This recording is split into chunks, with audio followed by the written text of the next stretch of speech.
Les Bumi MWC NU Pasongsongan memberikan kenang-kenangan berupa kaos Les Bumi kepada pemilik akun channel Poi Madura atas sumbangsi terbesarnya, karena ini adalah Poi Madura sangat getol dan peduli pada budaya lokal Kabupaten Sumeneb. Mantap Poi Madura.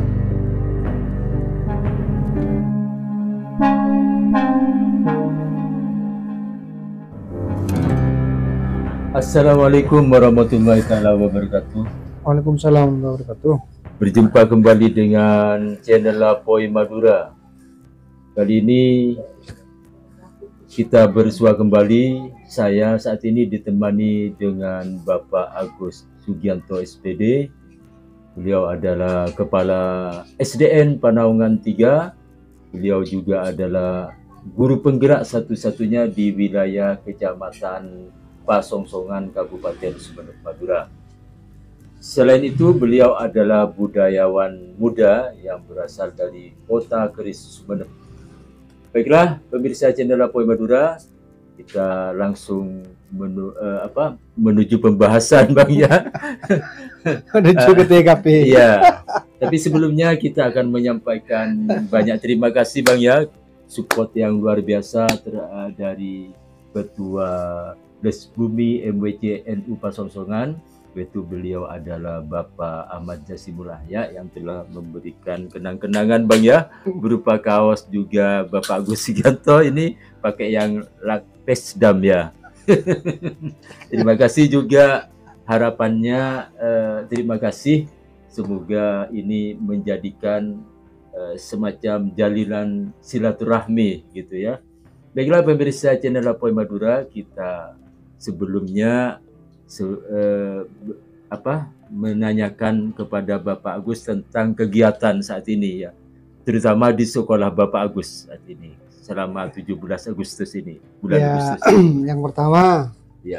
Baiklah, saya tak akan lupa yang pertama mengucapkan rasa terima kasih yang sebesar-besarnya kepada channel Poi Madura yang tetap eksis dan peduli mengawal kelanggengan budaya lokal daerah Sumeneb khususnya maupun Madura pada umumnya.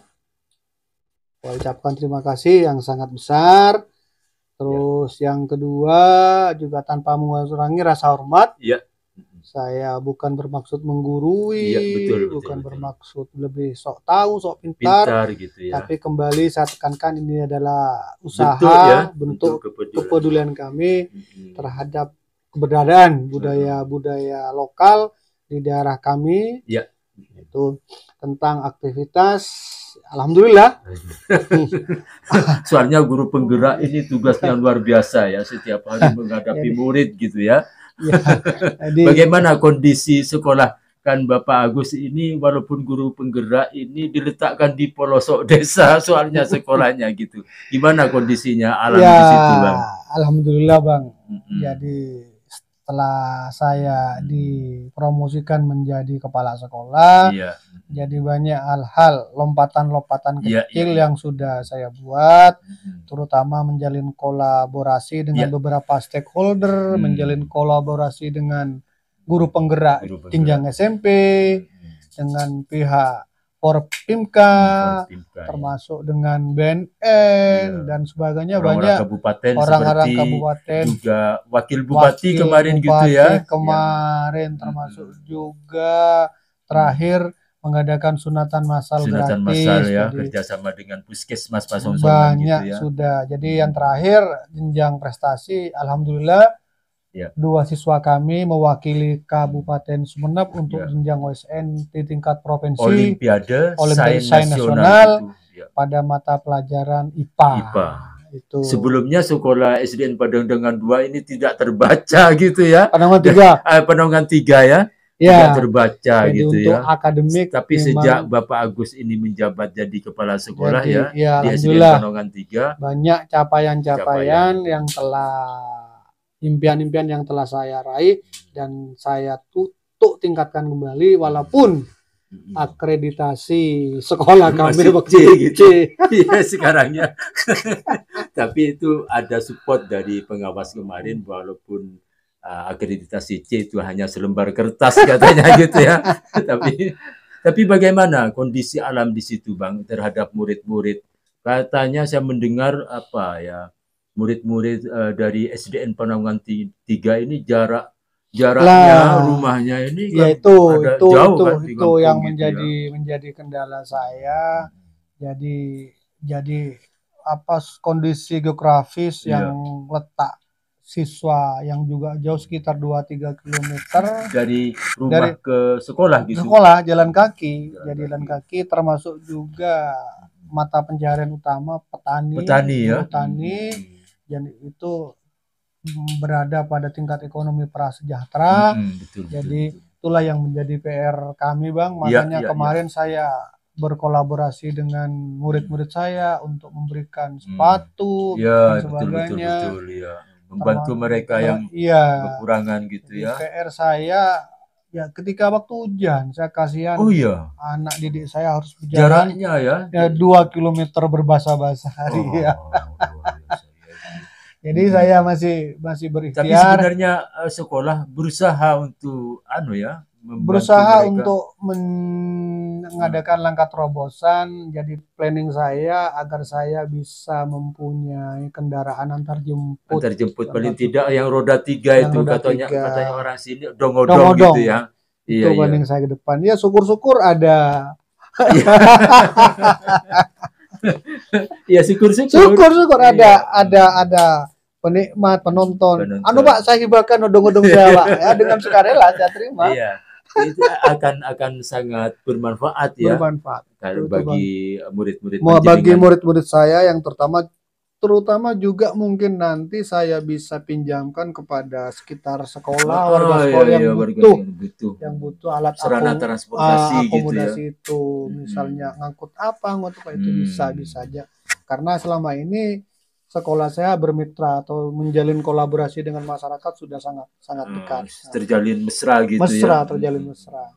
Oke Bang, kita langsung pembahasan saat ini yaitu tentang apa? Tembang. Jadi kalau tembang macopat gitu ya. Tembang macopat. Kalau kemarin kita bahas Mas Kumambang. Tembang Mas Kumambang ya. Jadi bahasannya Mas Kumambang ini adalah Bengkambengan.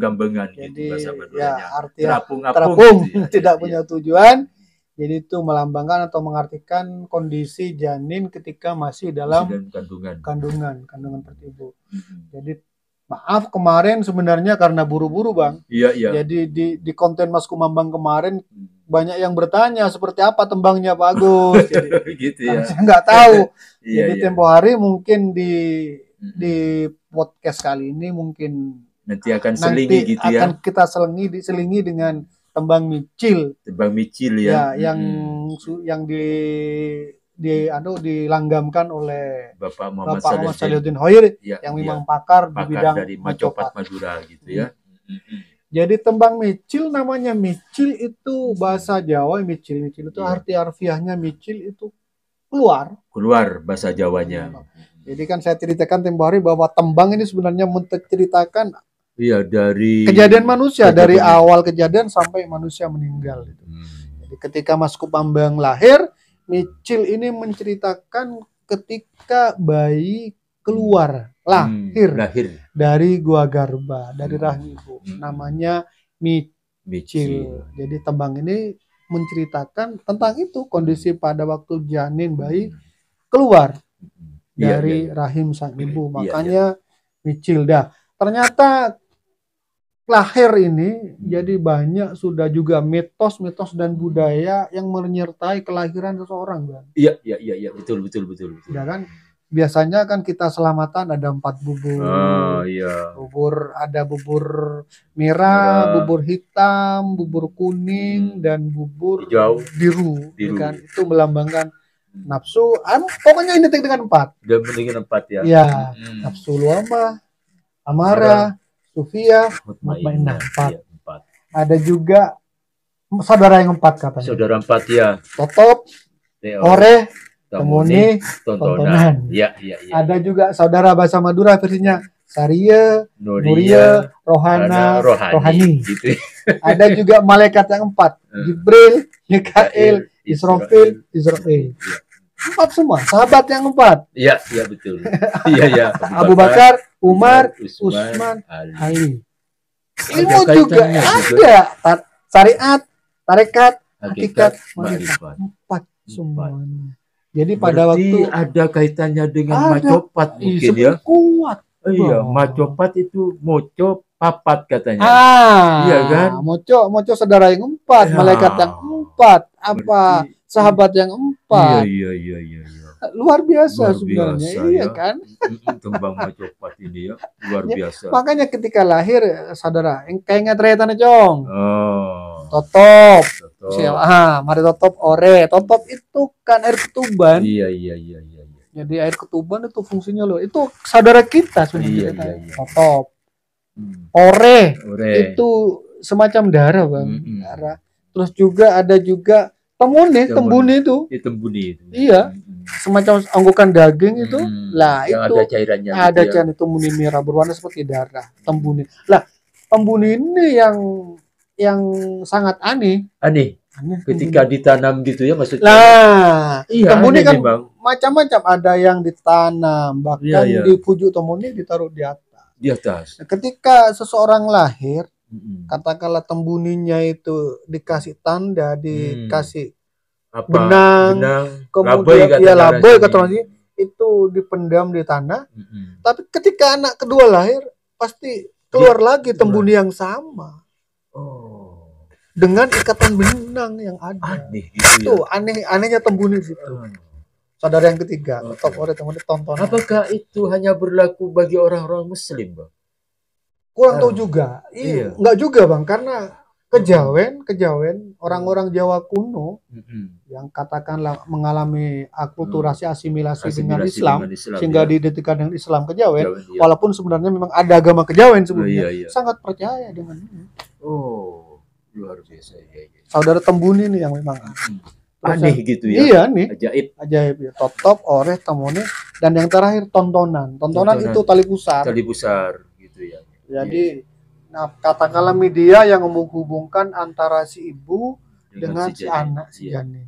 Jadi oksigen disuplai di situ, makanan disuplai di situ, kemudian apa yang nggak dipakai, yang zat-zat buangan juga dibuang melalui. Kan nggak masuk akal kadang-kadang, Bang.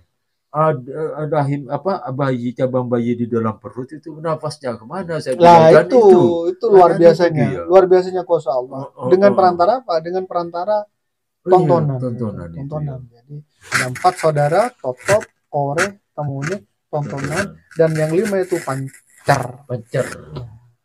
Pancer itu kalau bahasa Jawanya mungkin apa ya? Pancer ning urip mungkin ya, bisa juga ya. Iya, bisa ya. Pancer itu yang masuk, yang jadi bayi itu pancer. Jadi bayi.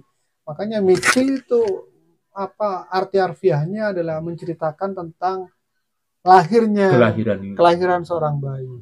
Ketika bayi sebelumnya terapung-apung di alam rahim, alam kandungan, Masku Mambang tembang. Iya, Masku Mambang. Ketika setelah bayi lahir, tembangnya berganti micil karena dia sudah keluar menuju ke alam dunia. Jadi makna harfiah dari tembang micil gitu ya. Nanti di belakang dari podcast ini kita akan sertakan nantinya ya. Tembang yang disenandungkan gitu ya. Tembang langgam micil yang disenandungkan oleh pakar macopat. Madura ya. Yang ada di SD Panongan 3. Demikian pemirsa channel Apoy Madura, perjumpaan kali ini kita cukupkan dulu. Terima kasih atas perhatiannya. Mohon maaf atas segala kekurangan. Jangan lupa kami tidak mengharap subscribe. Minta doa, sambung doa ya. Demikian, terima kasih. Wassalamualaikum warahmatullahi wabarakatuh.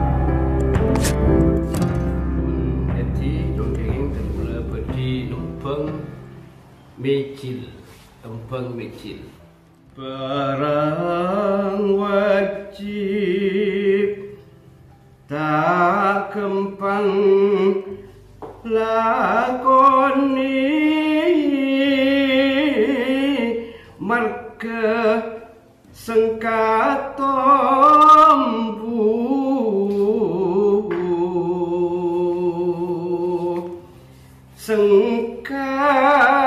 sengkaria pagodana iblis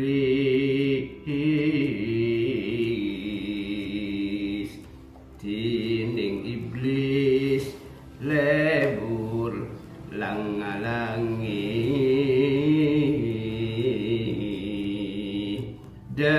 dereng lako wajib nyupreta